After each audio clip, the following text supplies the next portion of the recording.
এরপরে যেই বিষয়টা আপনাকে মাথায় রাখতে হবে সেটা হচ্ছে যে আপনি যেই টাকা দিয়ে কোরবানি করছেন, এই বিষয়টা ভালোভাবে বুঝবেন।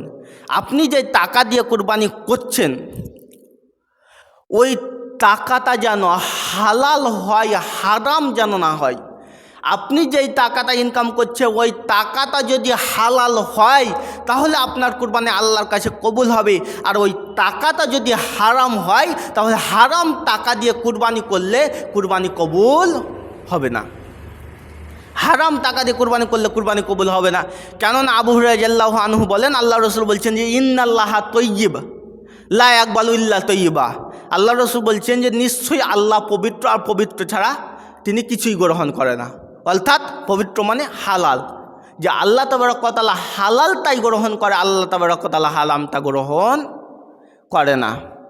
কাজেই আপনার কুরবানি যদি হালাল টাকাই হয় তাহলে আপনার ওই কুরবানি কবুল হবে, আর আপনার ওই কুরবানি যদি হারাম টাকায় হয় তাহলে আপনার কুরবানি কবুল হবে না। হারাম টাকা মানে,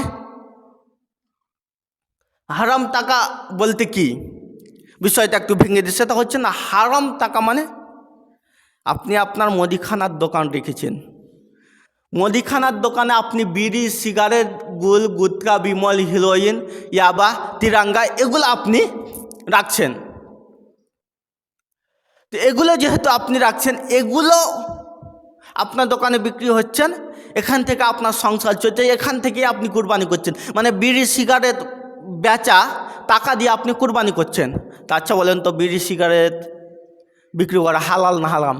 জি, বিড়ি সিগারেট হলো হারাম, আর ওই বিড়ি সিগারেট বিক্রি করাও হারাম। তা হারাম যেহেতু বিড়ি সিগারেট বিক্রি করা হারাম, ওই হারামটাকেই যদি আপনি কুরবানি করেন আপনার কুরবানি কবুল হবে? জি না। তার মানে সোজা ভাষায় যদি বলা হয় যে বিড়ি সিগারেট বিক্রি করা টাকায় কুরবানি দিলে কুরবানি কবুল হবে না।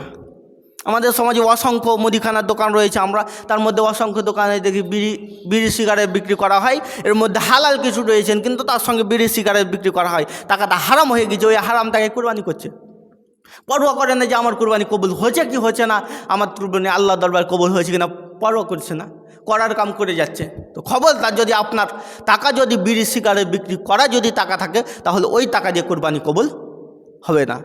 2, আপনি যেই টাকা দিয়ে কোরবানি করছেন ওই টাকা হলো মদ বিক্রি করা টাকা। আপনার মদের ব্যবসা আছে, মদের দোকান আছে, প্রতিদিন মানুষ মদ খেয়ে আসে, ওই মদ খায়, আপনাকে টাকা দেয়, মদ বিক্রি করেন, ওই মদ বিক্রি করা টাকা দিয়ে কোরবানি দিলে কোরবানি কবুল হবে না।